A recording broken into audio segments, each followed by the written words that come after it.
Soy el capitán Lucian Trent, del Ejército de los Estados Unidos. Tras semanas de ejercicios, trasnochar en el campo y la constante presión del mando, por fin me dieron permiso. Lo único que quería esa noche era algo sencillo: recoger a mis hijos, Ethan y Caleb, de casa de mis padres y llevarlos a casa. Había estado muy lejos de ellos. Tenían 8 y 6 años, y aún estaban en la edad en que mi regreso del entrenamiento significaba carcajadas y abrazos apretados alrededor de mi cuello. Eso era lo que esperaba al subir los escalones del porche. En cambio, abrí la puerta y encontré un silencio que me pareció extraño. El olor a cena flotaba en el aire: espaguetis, pan de ajo, algo caliente y rico. Seguí el tintineo de los tenedores hasta el comedor. Los hijos de mi hermana Marisa estaban sentados a la mesa con platos apilados, vasos de leche medio vacíos, ya preparando la segunda ración. Marisa se recostaba junto a ellos, con el teléfono en la mano, como si el mundo le debiera un descanso, y entonces los vi, a mis hijos.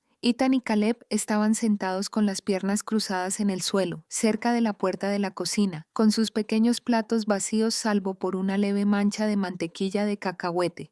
Sin vasos de leche ni cubiertos, solo 2 rebanadas de pan que cada uno había comido hacía horas. Ethan tenía los hombros encorvados y la cabeza gacha, como cuando no quiere que nadie note su dolor. Caleb me miró, con sus grandes ojos marrones abiertos de par en par, escrutando mi rostro como si intentara averiguar si lo que sentía era lícito. «Acostúmbrate». La voz de Marisa resonó en la habitación, cortante y despreocupada a la vez. Ni siquiera levantó la vista del teléfono. Nacieron para comer sobras. Así son las cosas. Congelé cada instinto del campo rugiendo en mi pecho, diciéndome que reaccionara, que luchara, que me defendiera. Pero mi formación también me enseñó a quedarme quieta, a ver el panorama completo antes de moverme. Mi mirada se deslizó hacia mi madre, de pie junto al fregadero. Ella no se inmutó, no objetó. Sus manos seguían moviéndose sobre los platos, sus palabras eran inexpresivas. Los niños necesitan aprender su lugar. Y mi padre,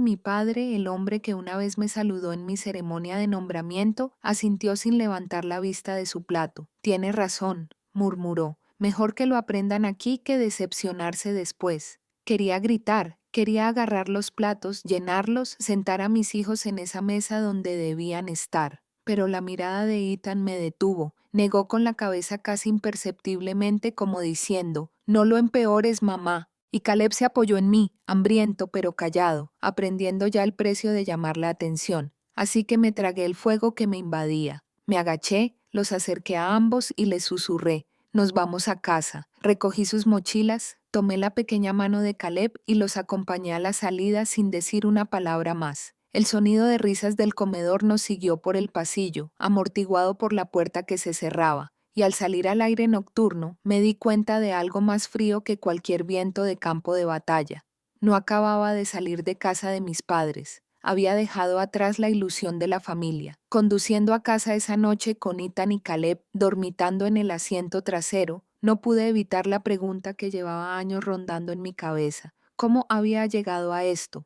¿Cómo es que mis padres, personas a quienes antes saludaba antes de los despliegues, personas en quienes confiaba a mis hijos, se habían acostumbrado tanto a tratarlos como inferiores? La respuesta no empezó en esa mesa, empezó mucho antes de tener hijos propios. Me alisté en el ejército a los 18 años. Recién salido del instituto con los ojos muy abiertos, pensé que la disciplina y la estructura me convertirían en alguien fuerte, y así fue. Pero incluso como soldado raso con un sueldo modesto, ya me veía obligado a asumir otro tipo de responsabilidad: las incesantes necesidades de mi familia. «Lucian, la factura de la luz está alta este mes. ¿Puedes ayudar?», decía mi madre por teléfono. O mi padre mencionaba casualmente que la camioneta necesitaba llantas nuevas antes del invierno. $20 por aquí, 50 por allá. No parecía mucho entonces. Sentía una responsabilidad.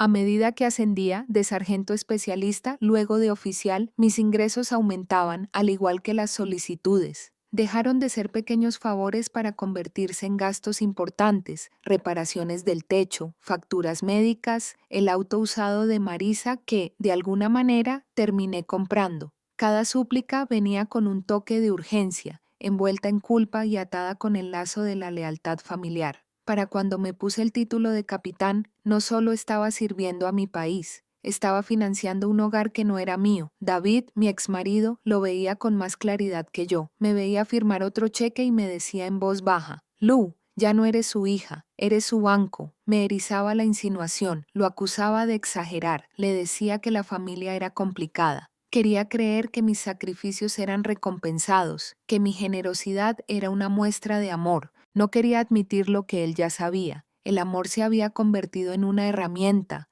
Lo cierto es que el ejército me enseñó a soportar las dificultades, a cargar con más peso del que creía posible. Mi familia también aprendió esa lección, solo que ellos no cargaban con nada, y yo los cargaba a todos. Mirando atrás, veo el patrón con dolorosa claridad. Cada ascenso no fue solo un paso adelante en mi carrera, fue una señal para mi familia de que sus peticiones podían crecer, y lo dejé pasar, confundiendo el silencio con la paz, la explotación con la pertenencia. Esa noche, al ver las caras de mis hijos por el retrovisor, comprendí el legado de mi generosidad. Había construido el bienestar de mi familia sobre la silenciosa inanición de la mía. No fue solo esa noche. Una vez que me permití observar con honestidad, empecé a ver el mismo patrón por todas partes, como grietas que se extendían por una pared que había intentado tapar con pintura durante demasiado tiempo, fiestas de cumpleaños, barbacoas en el barrio, incluso pequeñas reuniones dominicales. Ethan y Caleb siempre eran los últimos en ser considerados. Las invitaciones llegaban tarde, si es que llegaban, y cuando aparecíamos, siempre había una razón por la que no podían unirse del todo. Los niños mayores están jugando arriba, puede que tus hijos no quepan, o hoy hay demasiados niños en la piscina del barrio, quizás la próxima vez. Las palabras fueron pronunciadas con una sonrisa envuelta en excusas sobre la edad o la personalidad, pero pude oír lo que no se decía. No pertenecen aquí. Los hijos de Marisa mientras tanto se movían por esos mismos espacios como reyes. Todo el juego giraba en torno a ellos. Cada premio se guardaba primero para sus manos. Su risa era fuerte, espontánea, segura de saber que este era su territorio. Mis hijos, en cambio, aprendieron a mantenerse al margen, con cuidado de no alejarse demasiado. Su alegría medía el silencio de sus voces. Me dolía más porque sabía por qué. Mis hijos llevaban la piel de su padre en el rostro, su calidez en la mirada. David era un buen hombre, con defectos como todos nosotros, pero era negro. En el mundo de mi familia, eso significaba que mis hijos eran menos marcados como diferentes. No lo decían abiertamente, lo disfrazaban con frases como niveles de comodidad o círculos diferentes, pero el significado era nítido y mis hijos lo percibieron incluso antes de poder expresarlo con palabras. A veces mi abuela Clara los llevaba aparte, les daba una galleta extra o les daba una palmadita suave y temblorosa en el hombro. Podía ver cómo se le rompía el corazón por ellos, pero nunca habló mal de mis padres ni de Marisa. Su silencio, aunque suave, aún pesaba como complicidad. Ethan una vez me preguntó en voz baja,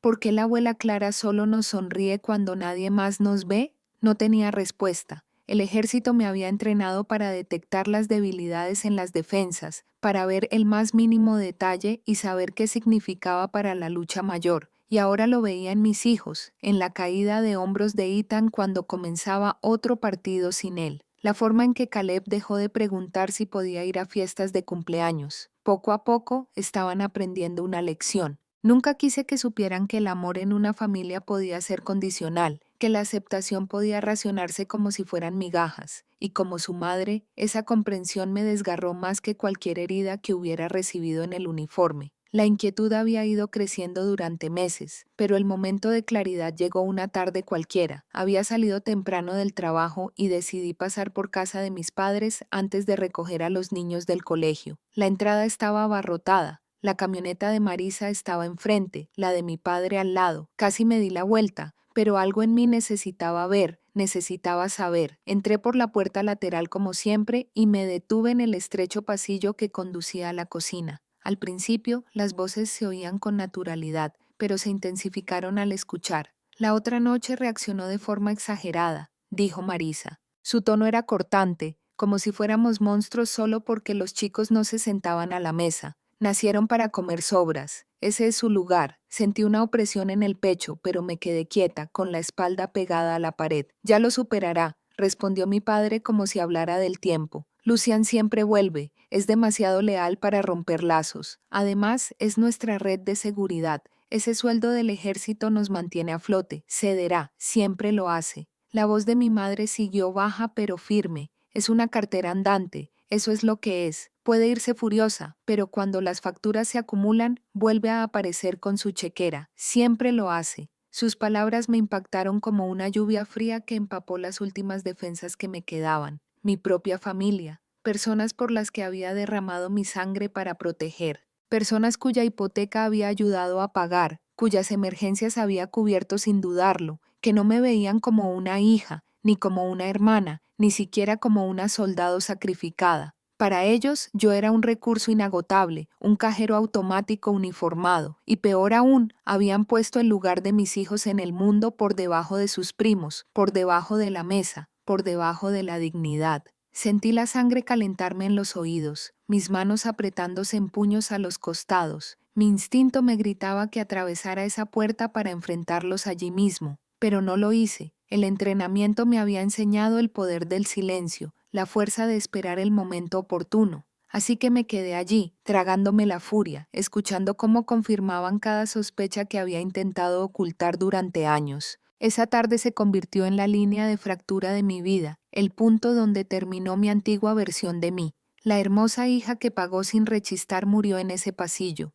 Lo que nació en cambio fue alguien más firme, más claro, reticente a sacrificar la dignidad de sus hijos por la ilusión de una familia. Al alejarme de casa de mis padres ese día, las palabras que había escuchado resonaron como metralla incrustada en mi piel. Para cuando llegué a casa, ya sabía que el silencio ya no era protección, era rendición. Esa noche, después de acostar a Ethan y Caleb, abrí mi portátil y revisé 8 años de extractos bancarios. Línea tras línea, transferencia tras transferencia, la verdad me miraba fijamente. Pagos de hipoteca, facturas médicas, reparaciones del coche, ayuda para la matrícula. En total, el total superaba los $120,000. Dinero que podría haber ido al fondo universitario de mis hijos. Dinero que podría habernos dado estabilidad. En cambio, había servido como colchón para quienes veían a mis hijos como unos segundones. Me sentí mal, no por la pérdida en sí, sino al darme cuenta de que había creído en la ilusión voluntariamente. Había financiado mi propia traición. A la mañana siguiente, llamé a la mayor Karen Doyle, una amiga de mi unidad, quien había sido mi caja de resonancia tanto en despliegues como en tormentas personales. Nos reunimos en su oficina, rodeados por el tranquilo murmullo de la vida humilde. Le conté todo, la conversación que había escuchado, los años de dependencia financiera, cómo mis hijos estaban siendo menospreciados. Karen escuchaba, apretando la mandíbula mientras yo hablaba. Cuando terminé, se inclinó hacia adelante sobre su escritorio. Lucian, si este fuera un enemigo en el campo de batalla, ¿seguirías suministrándoles munición después de que te dejaran claro que te despreciaban? Negué con la cabeza. ¿Y entonces por qué?, preguntó en voz baja. ¿Les estás dando los recursos para herirte en tu propia casa? La sangre no excusa la traición, lo sabes mejor que nadie. Sus palabras fueron como un disparo de fusil, limpio, innegable. En ese momento mi decisión se cristalizó. Pasé los días siguientes desenredándome metódicamente de su red. Llamé al banco y cancelé las transferencias automáticas. Contacté con la compañía hipotecaria para iniciar el proceso de eliminar mi nombre del préstamo. Envié cartas retirando mi condición de aval del coche de Marisa. Cada paso era como cortar otra atadura. Cada acción, una recuperación de algo que no me había dado cuenta de haber perdido. Durante años pensé que mi silencio preservaba la paz, pero la paz sin respeto es solo cautiverio. Esa semana, finalmente elegí la libertad para mí y para mis hijos. El silencio no duró mucho. Una semana después de cancelar las transferencias, mi teléfono empezó a vibrar con llamadas a toda hora. La voz de mi madre tembló en la primera, cargada de pena practicada. Lucian, cariño, el pago de la hipoteca no se ha realizado este mes. Debe haber algún error. No hubo ningún error, dije con calma. Lo detuve. Ella jadeó y luego pasó rápidamente a suplicar. ¿Sabes? La salud de tu padre no es la misma que antes si perdemos la casa, pero terminé la llamada antes de que pudiera terminar. Lo siguiente fue la voz severa e indignada de mi padre. No puedes retirarte así como así. Hemos calculado nuestro presupuesto basándonos en tu apoyo. Estás actuando precipitadamente. No, le dije.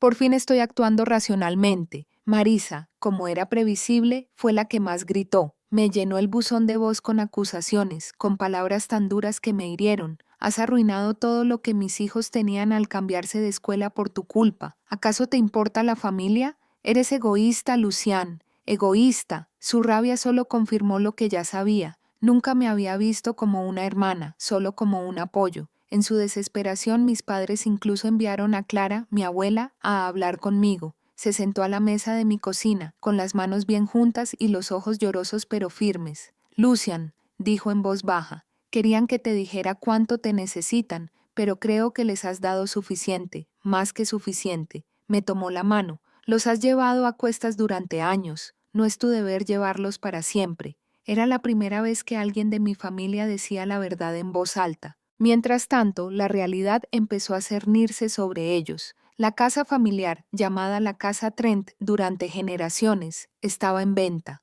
Las deudas de Marisa se acumulaban y la reluciente camioneta que presumía tenía un aviso de embargo bajo el limpiaparabrisas. La cómoda vida que habían construido sobre mis hombros se derrumbaba ladrillo a ladrillo. Fue entonces cuando intentaron una última jugada, una reunión familiar, la llamaron, como si reunirse alrededor de la misma mesa pudiera borrar años de traición. Me suplicaron que reconsiderara mi postura, que volviera a mi antiguo rol. Mi padre habló de legado, mi madre de tradición, Marisa de supervivencia. Escuché con calma e impasibilidad antes de ponerme de pie. No financio la injusticia, dije simplemente. Ya no. Entonces salí, dejando atrás su silencio. Tras salir de esa supuesta reunión familiar, esperaba más ira, más gritos, tal vez incluso otra ronda de llamadas cargadas de culpa. Pero lo que siguió fue más silencioso, más denso. La casa donde crecí, nuestro llamado legado Trent, salió a la venta en cuestión de semanas. El cartel de la foral en el jardín parecía una lápida, marcando el fin de algo que me había esforzado demasiado por mantener vivo. Al final del verano, mis padres vivían en un modesto apartamento de 2 habitaciones al otro lado de la ciudad. Me dije a mí mismo que no me importaba, me dije a mí misma que ya no era mi problema. Pero una noche, David, mi exmarido, me llamó. Su voz tenía un dejo de sorpresa. Lucian, tu padre me invitó a tomar un café. Me quedé paralizada. Mi padre nunca se había puesto en contacto con David por su cuenta, ni cuando estábamos casados, y mucho menos después del divorcio. ¿Qué quería? Pregunté con cautela. David dudó antes de responder. Dijo que quería disculparse conmigo, pero sobre todo contigo. Admitió que se equivocó al tratarme, al permitir que trataran a los niños. Dijo que no podía deshacerlo, pero que quería intentarlo. Sus palabras me impactaron más de lo que esperaba. Mi padre, el mismo hombre que una vez descartó a mis hijos, diciendo que necesitaban aprender su lugar, finalmente había dicho las palabras que había esperado años escuchar. Me equivoqué. Una semana después, mi madre me contactó a su manera. Me dijo que se había unido a un grupo de terapia familiar que trabajaba con familias de militares. Estaba aprendiendo sobre los prejuicios, sobre cómo las palabras y las pequeñas exclusiones dejan profundas cicatrices.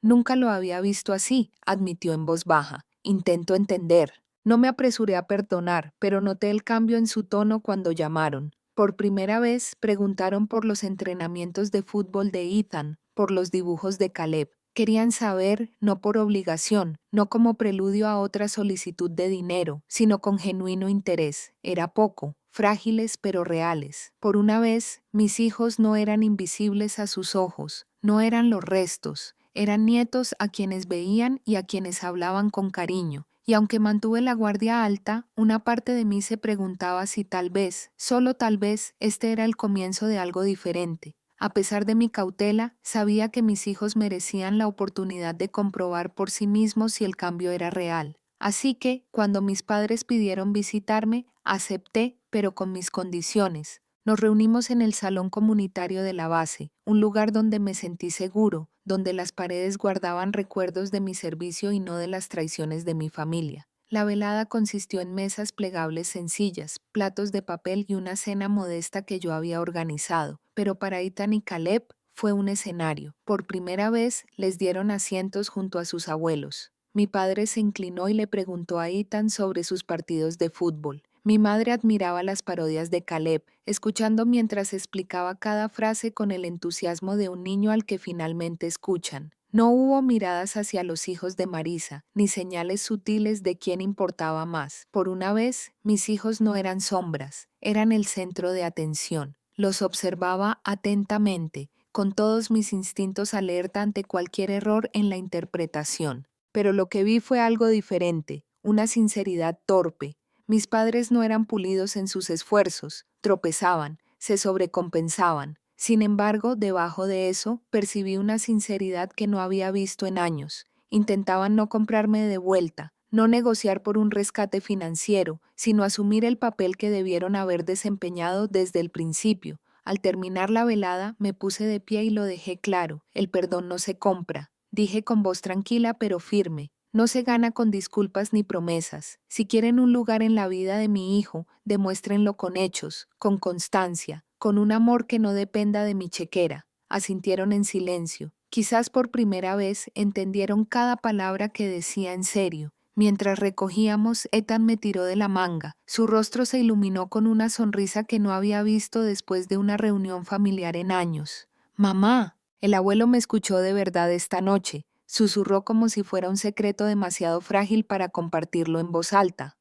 Caleb intervino, aferrado a sus dibujos, y la abuela dijo que quería ver el siguiente. De regreso a casa, bajo la tenue luz de las luces de la base, miré sus rostros radiantes por el retrovisor. Por primera vez en mucho tiempo, sentí algo parecido a la paz. No porque mis padres hubieran cambiado por completo, sino porque yo lo había hecho. Les había enseñado a mis hijos, manteniéndome firme, que nunca debían aceptar sobras, ni de desconocidos, ni del mundo, ni siquiera de la familia. Si alguna vez has sentido el dolor de una traición familiar o la fuerza que se necesita para proteger a tus hijos, me encantaría saber qué opinas. Comparte tu opinión en los comentarios. Sé que historias como esta resuenan en todo el mundo. Y si esta experiencia te conmovió, no olvides suscribirte.